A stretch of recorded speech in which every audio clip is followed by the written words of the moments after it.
नमस्कार दोस्तों, आज के वीडियो में देखिए प्रारंभिक गणित वर्ग 8 स्तर तक के सिलेबस से अत्यंत महत्वपूर्ण वस्तुनिष्ठ प्रश्न उत्तर एवं व्याख्या सहित। वीडियो को पूरा जरूर देखिएगा दोस्तों।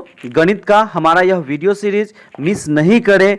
यह परीक्षा के स्तर को देखते हुए तैयार किया गया है। निश्चित रूप से सभी को समझ में आएगा एवं 20 नंबर आपका परीक्षा में सुरक्षित हो जाएगा। दोस्तों, यदि आप इस चैनल पर नए हैं तो चैनल को कर लीजिए सब्सक्राइब और वीडियो को कर दीजिए सभी दोस्तों में शेयर। यदि वीडियो पसंद आए तो लाइक करना नहीं भूलें। पीडीएफ प्राप्त करने के लिए हमारे इस नंबर 7091443130 पर जल्द से जल्द संपर्क करें। आपको सभी विषयों का पीडीएफ सिलेबस के अनुसार प्राप्त हो जाएगा।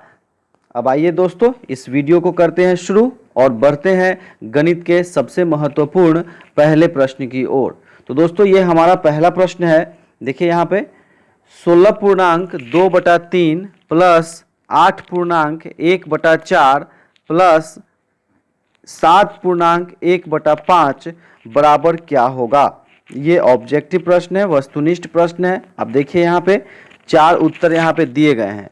तो दोस्तों, ये गणित का प्रश्न है, तो यहाँ पे आपको थोड़ा इसको बनाना पड़ेगा, फिर पता चलेगा कि इसका उत्तर क्या होगा।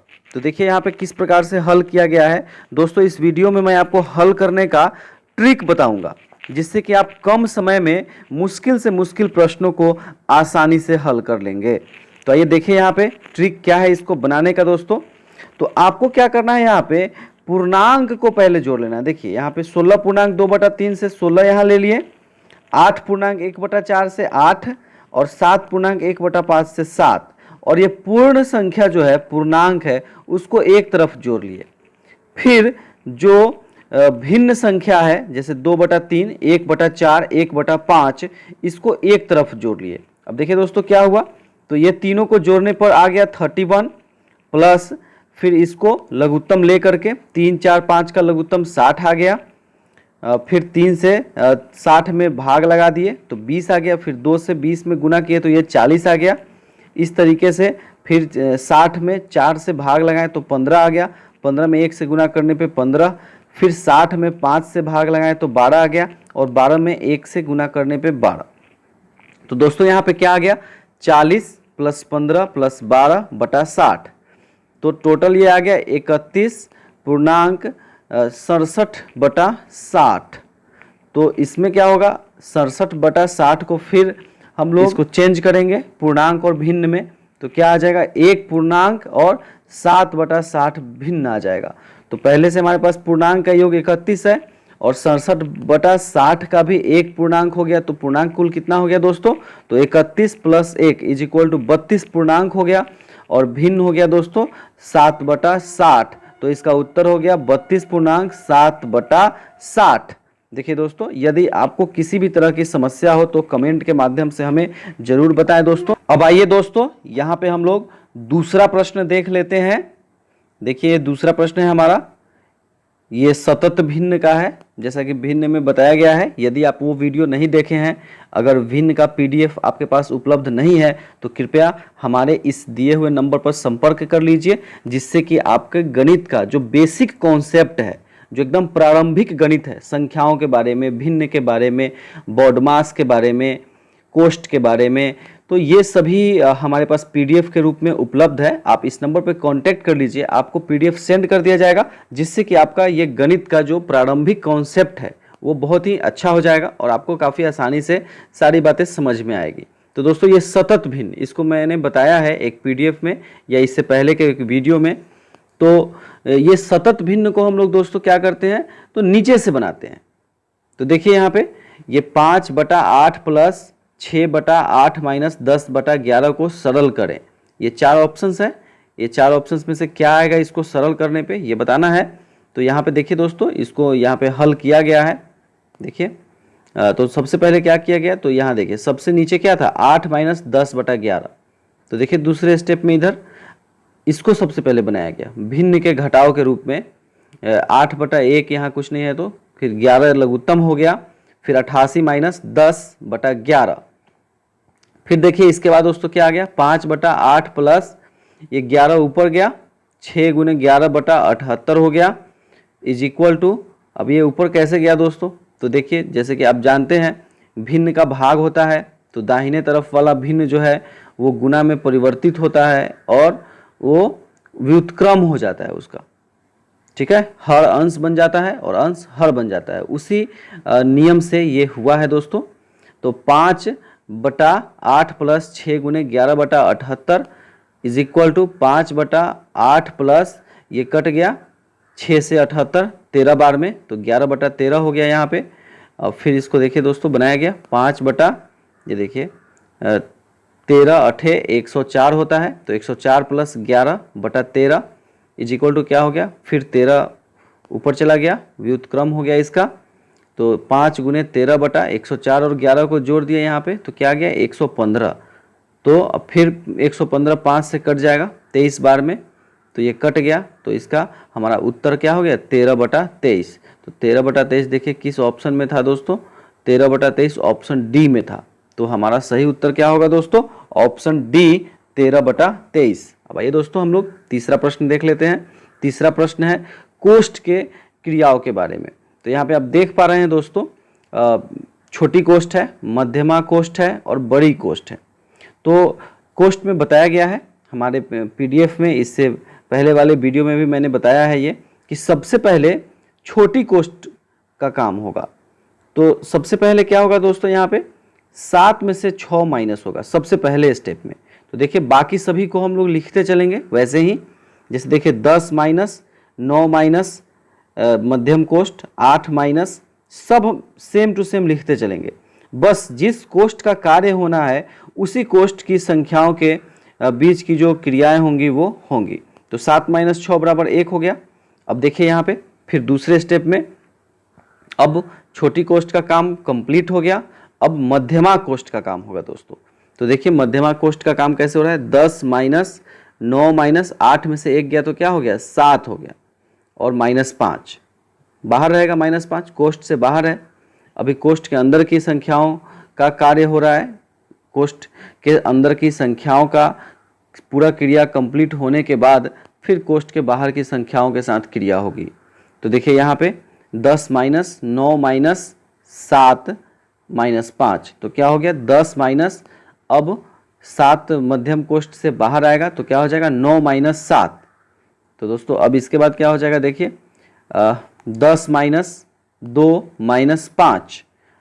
तो बोडमास में हम लोग पढ़े हैं दोस्तों कि पहले जोड़ते हैं फिर घटाते हैं, बोडमास में ये पढ़ा गया है दोस्तों। आप पीडीएफ मंगा के इस नंबर पे ये सारी बातें समझ सकते हैं।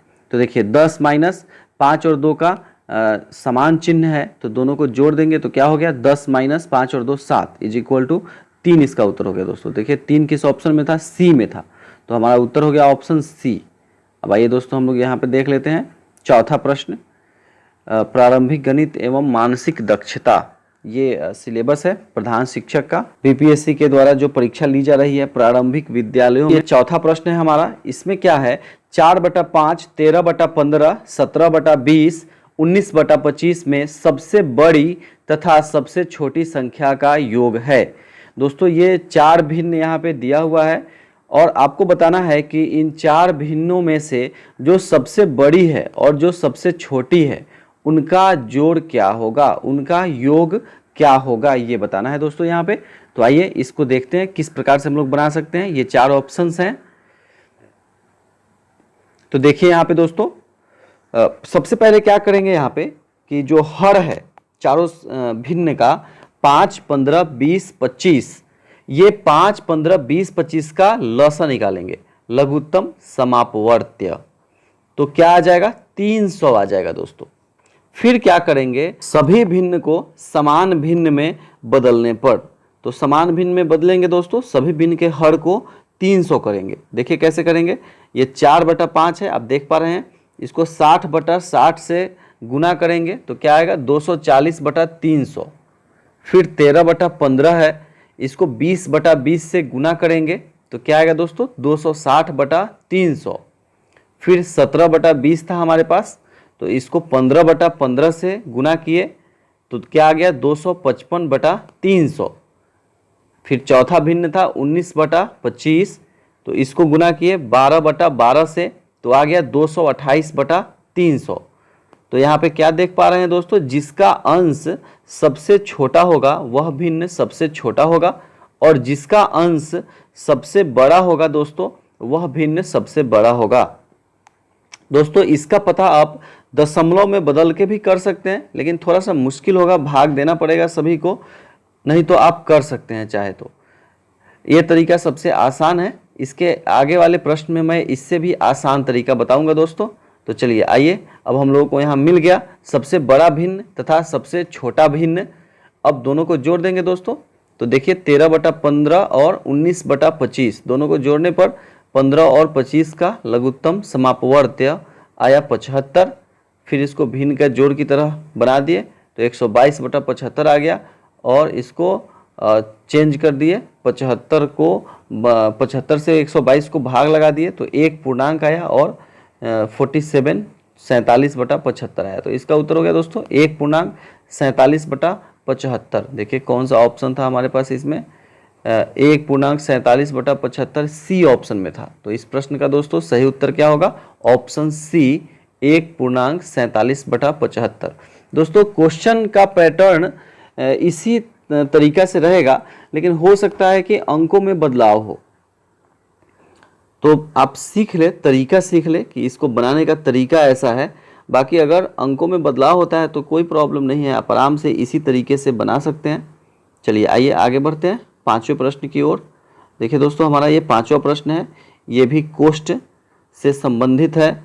तो देखिए यहाँ पे रेखा कोष्ठ का भी प्रश्न इसमें आ गया है। क्वेश्चन देखिए 2 - 3 - 4 - 2 - 3 पे रेखा कोष्ठ है का मान होगा। ये 4 ऑप्शंस हैं दोस्तों।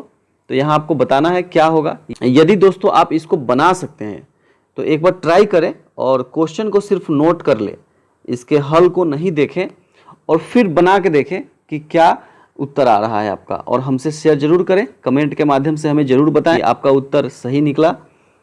अब आइए यहाँ पे देखते हैं। सबसे पहले क्या करेंगे दोस्तों, तो 2 - 3 रेखा कोष्ठ है, तो सबसे पहले रेखा कोष्ठ का कार्य होता है।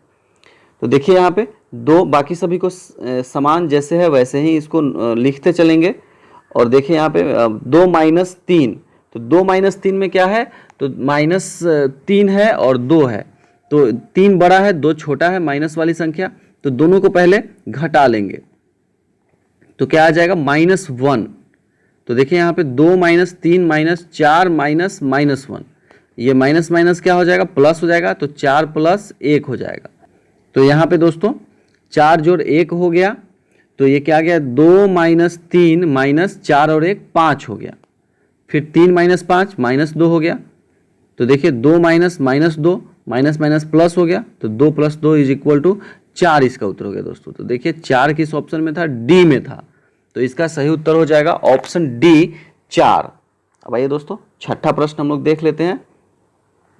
निम्न में से किसमें भिन्न आरोही क्रम में है। ये काफी महत्वपूर्ण प्रश्न है दोस्तों। आरोही क्रम एवं अवरोही क्रम भिन्न का पूछा जा सकता है, तो इसके लिए आपको ये जानना पड़ेगा कि किस प्रकार से हम पता कर सकते हैं कि कौन सा भिन्न छोटा है कौन सा भिन्न बड़ा है। तो इसको पता करने का 3 तरीका है दोस्तों। आइए यहाँ पे हल में मैं आपको बताता हूँ।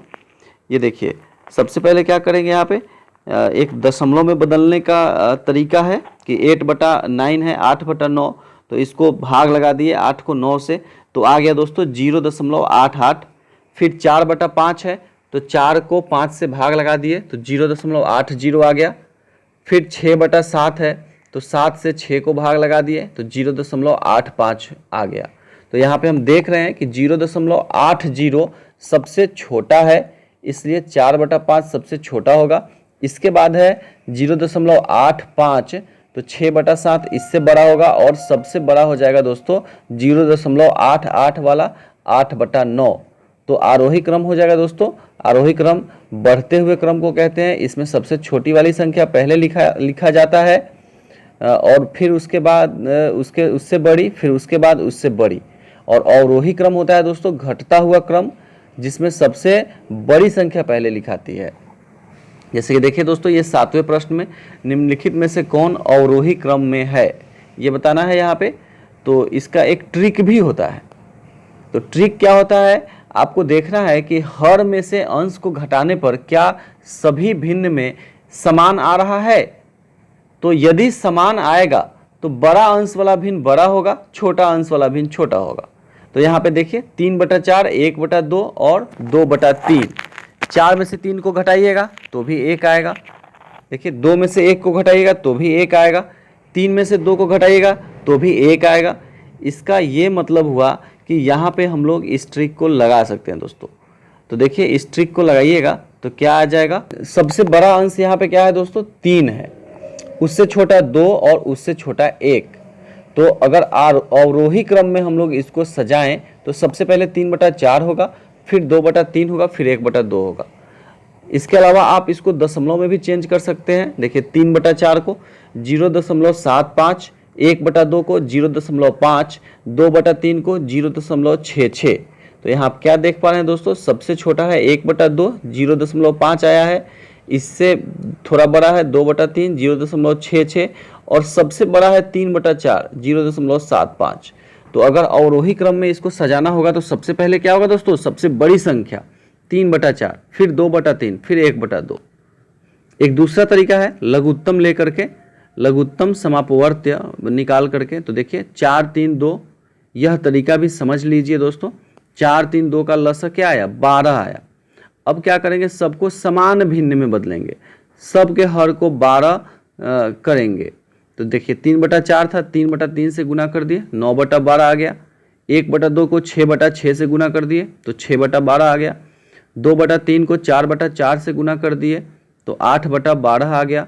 तो हम क्या देख रहे हैं दोस्तों, यहाँ पे 6/12 सबसे छोटा है, 1/2 था जो, फिर 8/12 आएगा 2/3 और सबसे बड़ा 9/12, 3/4 वाली संख्या। तो अवरोही क्रम में लिख देंगे इसको आसानी से। तो ये 3 तरीका है दोस्तों, इसमें से जो आपको ज़्यादा सुविधाजनक लगे आप उस तरीके से इस तरह के प्रश्न को बना सकते हैं दोस्तों। आइए अब हम लोग आगे बढ़ते हैं, 8वां प्रश्न देख लेते हैं। यहाँ पे दशमलव की संख्याओं के जोड़ से संबंधित है ये प्रश्न। 5.678 plus 567.8 plus 56.78 is equal to क्या होगा दोस्तों। ये 5 ऑप्शंस हैं, इनमें से क्या होगा। तो दोस्तों दशमलव की संख्या को जोड़ने या घटाने के लिए दशमलव के बाद अंकों की संख्या सभी में समान रहना चाहिए।